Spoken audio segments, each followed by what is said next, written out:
यहाँ आज ठुलो उत्सव र कार्यक्रम छ भनेर सूचना आएको भएर म पनि यहाँ उपस्थित भएको थिएँ। यसो हेर्दा यहाँ विदेशीहरू पनि टन्नै हुनुहुन्थ्यो र हाम्रो यहाँका लोकल स्थानीय बासिन्दाहरू पनि टन्नै आफ्नो ड्रेस वेशभूषामा सजिएर बस्नुभएको थियो। यहाँ साह्रै रमाइलो वातावरण पनि थियो। पाटनको दरबार स्क्वायरमा यहाँको उपस्थितिहरू देख्दा साह्रै नै रमाइलो कार्यक्रम भइरहेको छ भन्ने भानुहुन्थ्यो।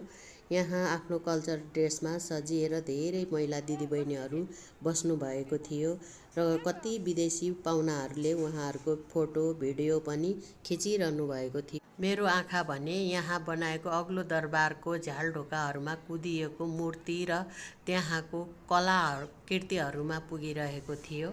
यो दरबार राजा जयप्रकाश मल्लको भएको हुँदा ठाउँ ठाउँमा उहाँको शालिगहरू पनि राखिएको छ।